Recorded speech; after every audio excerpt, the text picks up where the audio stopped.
most important and critical part of a manager's job is to receive and give feedback. Often, feedback is full of emotions. So I'm going to talk about emotional intelligence and its application in receiving and giving feedback. What is feedback? Feedback is nothing but an appraisal or a neutral assessment and a developmental area that we really want people to work on. And it's not a blame game. First and foremost, try and understand that. There are two types of feedbacks, informal feedbacks and formal feedbacks. Now, informal feedbacks can happen even over a cup of coffee. And they're the best to have over a cup of coffee or a tea.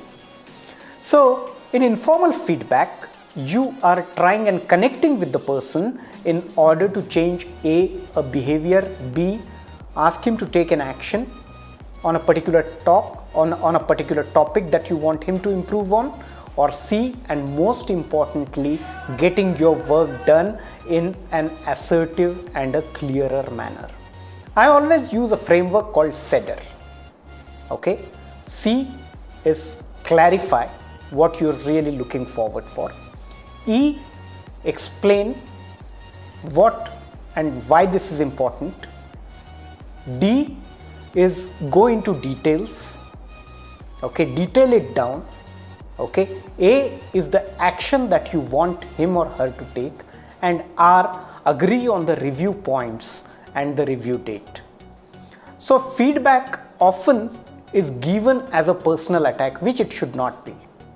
Feedback is a neutral assessment. Another thing that one must practice while implementing CEDAR is a mechanism called sandwich mechanism.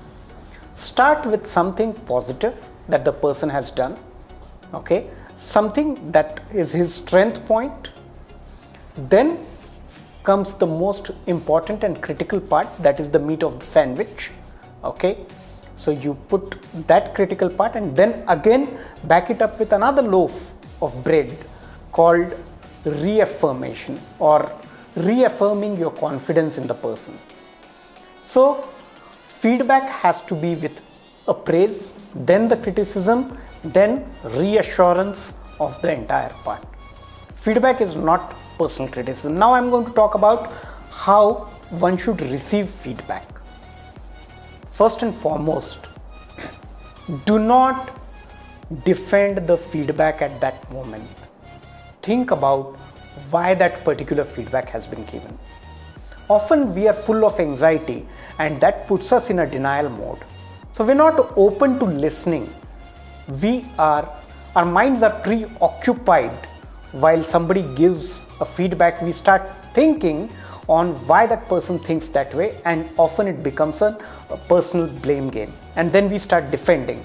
So please do not defend while he talks or while he or she tells you what are the improvement points. B, the moment that feedback comes in, verify certain instances why that feedback has come in. Put your anxieties to rest.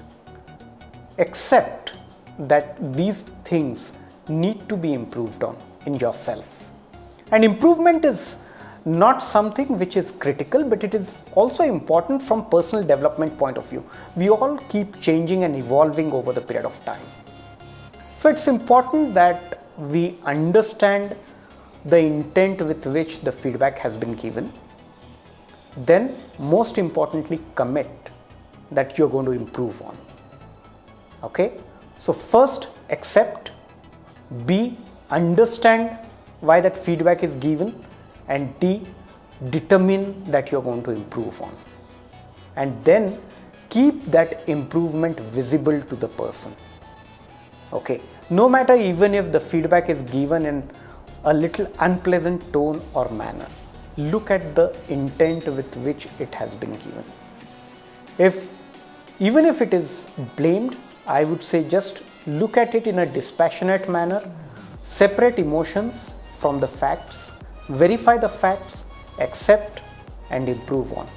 And the most important aspect is listening listening in with an open mind, with an open ear, and without building any defenses or without being anxious of being criticized. So be open to criticism as long as it's healthy, as long as it's not done only for the sake of doing it, and as long as it's not personally abusive.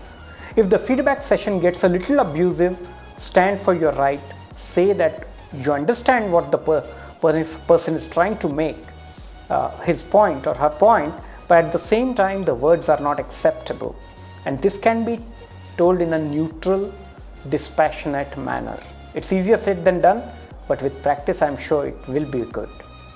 So first, while giving the feedback, ensure that the person is not the problem, only a few behaviors that you're trying to fix in the person. Okay, and show the confidence that you believe that the person can improve. And while receiving the feedback, verify it. If it is abusive, simply say that this is not acceptable, and yet look at the facts why this has gone to this extent. So wish you all the best with your feedback sessions. Enjoy your feedback over a coffee. Thank you.